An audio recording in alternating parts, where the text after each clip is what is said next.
Now on CoastTV News. Look out below. Why boaters say Fenwick's channels still need more work before summer.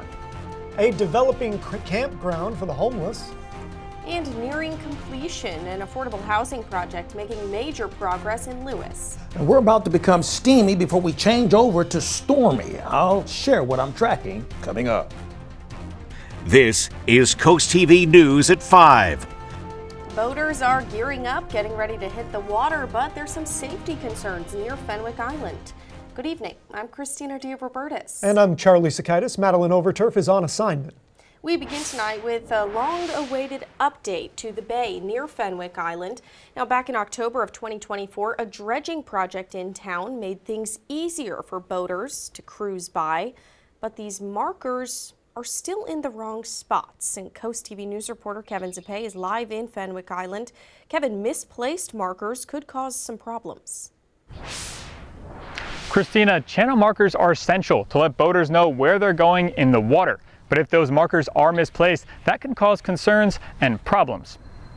Brothers Ken and Lee Ambrose love taking the boat out and hitting the water. And after a recent dredging project finished up in Fenwick Island, traversing through the bay has been easier. The project they did was great for Fenwick because it was always hard to get across that sandbar. So now that's a channel. But some of the problems along the water have not been fixed. These channel markers are in the wrong spot, and marker placement is more important than you might think. Keeps the boats in the same spot, and their propellers keep it cleaned out. So if the channel markers are in the right spot, that channel will stay clean. We contacted Bill Reimer, the Fenwick Island treasurer who's working on the dredging project, and he told CoastTV they have been waiting for DNREC to approve their permit request to move the markers. They're also trying to find the best price for someone to do the job. On top of all that, boaters are still getting stuck on the North Channel near the Fenwick Island ditch. It's so narrow it's hard to find, and I got stuck, and a couple other boats, as I mentioned earlier, were stuck. Both of the Ambrose brothers hope that the area gets dredged, and they both want to see the markers moved where they belong. When you do the North Channel, just add buoys to that, and then all the channels, the boats would stay in the same place and keep them clean. With the water moving and the sand rising, boaters hope to see a little more direction before the summer season begins. Now, the Fenwick Island Council will be discussing on possible bidders that could help move those markers in the right direction. I'm Kevin Zappe, live in Fenwick Island, CoastTV News. And some more on the Little Assawoman Bay dredging that was completed there in Fenwick Island. The town finished the $2.3 million project last November. The project was funded primarily through contributions from the state of Delaware and Sussex County, with Fenwick Island also contributing $500,000. Taros Village was back in front of the Sussex County Council this afternoon, hoping to be granted a conditional use permit to reopen and bring people out of the woods. CoastTV News reporter Zakiya Jennings is live in Lewis. Zakiya, their hope has become a reality this afternoon. Charlie, in a 3-2 vote, the county council granted the conditional land use permit while still acknowledging that Taros is not a perfect or permanent solution. Now, I want you to follow me over this way, and I want you to come on down here and take a look here at this pallet. This was put together by volunteers earlier this afternoon. You could see more in the back. They have more work to do. These pallets are for people to put their tents on top of so they don't have to worry about it getting wet when it rains. A volunteer with Code Purple at the Cape says there will be portable showers and toilets. He says Taros Village will be self-governed to help people gain independence, but it will be carefully monitored and taken care of. They will have the amenities that every human being should have, not only in this country, but in the world, right? And I can assure you that there will be vigilance. There will be monitoring, not only by the state troopers, who we partner with very closely, but by our volunteers.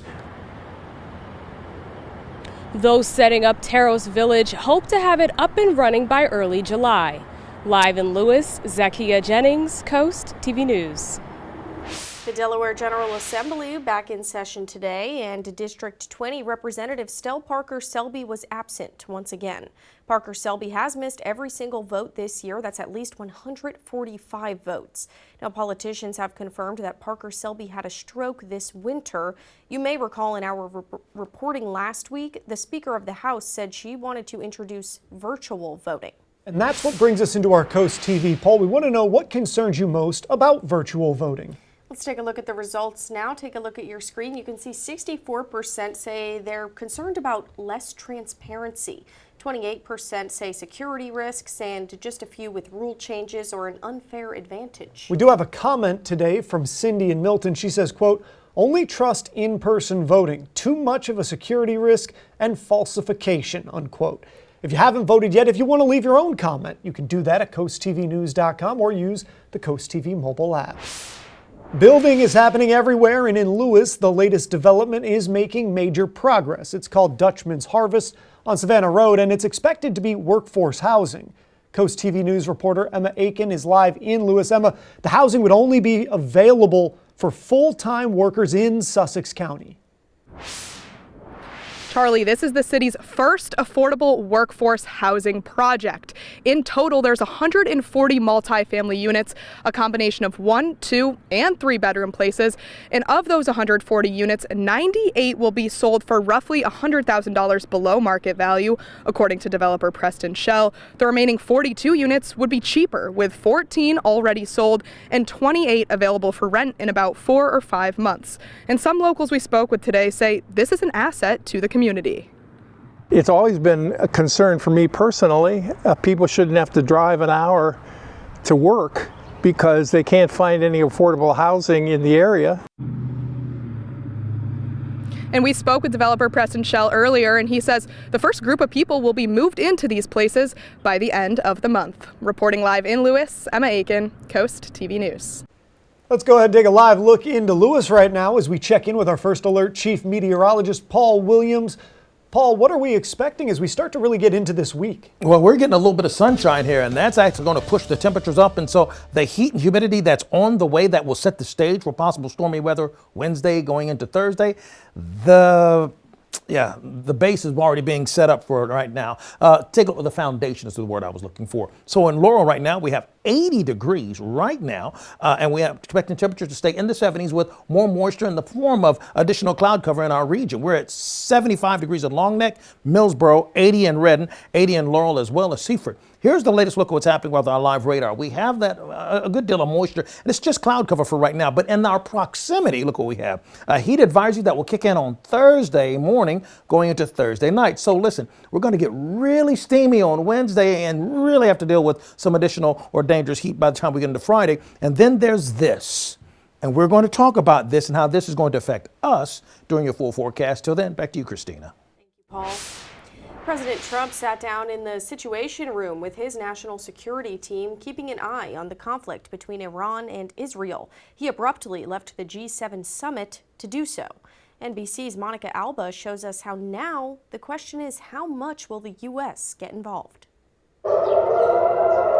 Air raid sirens sound in Jerusalem and Tel Aviv as Israel and Iran exchange new fire for a 5th straight day. President Trump meeting with his top national security advisors today after abruptly leaving the G7 summit to monitor the situation in the Middle East, saying overnight he wants fighting to stop. An end, a real end, not a ceasefire, an end. Today, he posted the U.S. now has complete and total control of the skies over Iran. And the U.S. knows where the Iranian supreme leader is hiding. But, quote, we are not going to take him out, at least for now. The president, who promised to be a peacemaker and end all foreign wars, has already moved a Navy carrier strike group to the region. And now deciding what role the U.S. will play in this latest eruption overseas. Should the U.S. provide bunker buster bombs to penetrate Iran's nuclear sites built deep underground, or pursue a disarmament deal? I told them to do the deal. They should have done the deal. The president says Iran cannot have a nuclear weapon, and today asked about his own director of national intelligence comments in March. The IC continues to assess that Iran is not building a nuclear weapon, and Supreme Leader Khamenei has not authorized the nuclear weapons program that he suspended in 2003. I don't care what she said. I think they were very close to having. DNI Tulsi Gabbard insisting she and the president are on the same page.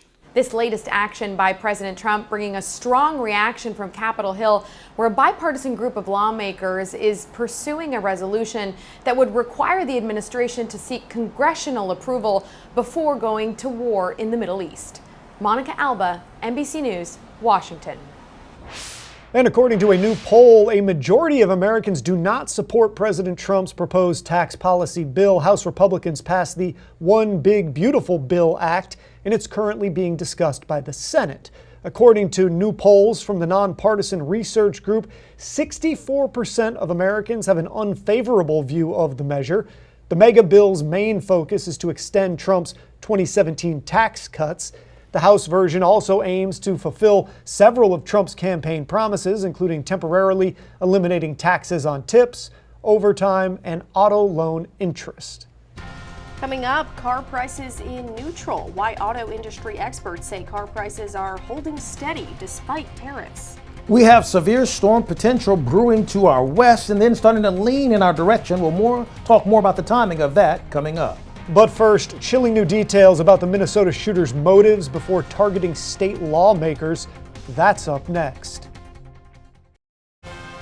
This is Coast TV News at 5. We're learning more details about the deadly attack on Minnesota's state lawmakers that happened Saturday. Police say suspect Vance Belter had notebooks with names of other lawmakers. As Jen Sullivan reports, Belter currently in jail and faces both federal and state charges. As police work to piece together a motive for Saturday's targeted attack against Minnesota lawmakers, we're learning new details about what authorities say was a brazen plan to hunt down a long list of elected officials. It is no exaggeration to say that his crimes are the stuff of nightmares. After a 43-hour manhunt, police arrested 57-year-old Vance Belter. He's charged with shooting and killing Democratic Minnesota State Representative Melissa Hortman and her husband Mark inside their Brooklyn Park home early Saturday morning. It's such a loss, not just for people who knew her, but for the whole state of Minnesota. Their children, Sophie and Colin Hortman, releasing a statement saying in part, "They were the bright lights at the center of our lives, and we can't believe they are gone. Their love for us was boundless. We miss them so much." Belter is also charged with shooting and seriously injuring Democratic State Senator John Hoffman and his wife Yvette. Police now say Belter went to the homes of 2 other lawmakers that night, disguised as a police officer. Prosecutors allege he had a long list of intended targets, including some congressional leaders from Michigan. It's truly chilling. A longtime friend of Belter's told CNN he was a conservative who strongly opposed abortion rights, but never mentioned any anger with lawmakers who were shot. Other lawmakers on the list speaking out against the political violence. All of us, every single one of us, has to help dial down the level of rhetoric. We are normalizing violence. I'm Jen Sullivan reporting. Taking a look at the Bay forecast, watching out for scattered showers and thunderstorms for Wednesday and for Thursday. And we have a yellow alert day, so more on that coming up. Well, we're getting a chance to enjoy a little more sunshine than I anticipated, but that means we're going to have a lot of energy in place for the storms that we anticipate moving in our direction to feed on and to get strong from. So, yeah, we're going to be watching things carefully for Wednesday and particularly for Thursday. Our tunnel razor camera, we're seeing a little bit of blue sky here and 75 degrees. Not overly warm for us along the beaches for right now, but we'll see increasing cloud cover and we'll settle into the upper 60s as early as 9 o'clock in the evening. Now here's where the temperatures stand right now. We're at 80 in Harrington, Redden, as well as Seaford, but we're holding at about 68 in Bethany Beach as well as Rehoboth. So you can see the dynamic difference between the beach communities versus the inland communities and how much of a difference proximity to that water makes. The dew point temperatures are through the roof right now, even along the beaches, and 66 to 67 degrees, which is sky high in and of itself. But we're at 70 for the dew point temperature in Millsboro and Delmar, 72 right now in Seaford. Now that means it's just sweltering, and let me translate that for you with our muggy meter. You see, because our muggy meter, our dew point temperatures, when they hit 70, we're at the very humid category. So this is where we are right now for Wednesday going into Thursday. Now it should drop by the time we get to Thursday going to Friday. Too muggy, by the way. We'll drop to muggy thanks to the rain, cooled atmosphere, but the rain's got to get here first for that. We have concerns for actually heat advisories for Thursday going to the most northern portions of the state. But then this is really what I'm mostly concerned with for right now, this first wave of warm front-inspired scattered showers. Now, these warm front showers aren't as aggressive as, let's say, a cold front one, but this is going to move slow enough to cause concern for more widespread flooding, which is happening throughout portions of West Virginia right now. For tomorrow, we anticipate warming to like near 90 degrees for tomorrow. Once again, setting the foundation with sweltering conditions for big-time heat. I mean, you take a look for highs tomorrow, we're looking at 93 in Georgetown, Millsboro, 93. Same holds true for us in Fredericksburg, 91 in Cambridge. And we will warm to 91 degrees in Berlin, 93 in Snow Hill. So the heat's going to be in place. Now let's talk about the rain. Scattered downpours possible for on Wednesday, but Thursday is when I'm watching out for late isolated thunderstorms. It's going to start drying out and become humid for Friday, Saturday, and Sunday. But we want to concentrate on that time frame for Wednesday. Thursday, pardon me. So Wednesday, we're looking at 5:30. We start off in the 70s, and then we go into the 90s pretty quickly for Wednesday with mainly clear skies. We begin to really focus on Thursday. By Thursday evening, we're looking at 93, 91, 93 in Lewis, all of that. And then as we're going to the 8 o'clock hour, going to the evening time, we're looking for these fast-moving scattered showers and thunderstorms to slide through. Now, just to kind of keep up with the numbers, as far as this month is concerned, we're actually just nearly a full inch shy of our normal rainfall total, but for the year, we're still over 2.5 inches beyond that.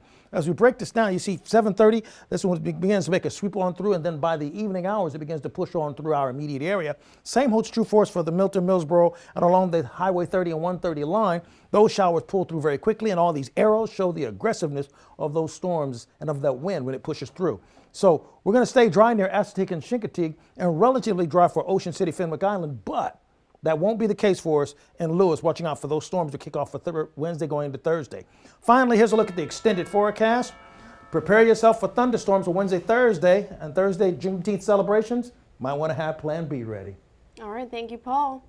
Coming up tonight on the Delmarva Sports Network at 8:30, it's the Berlin bathtub races. Then at 10:30, the final score. And on DSN Plus at 6 p.m., it's DE Turf Field Hockey.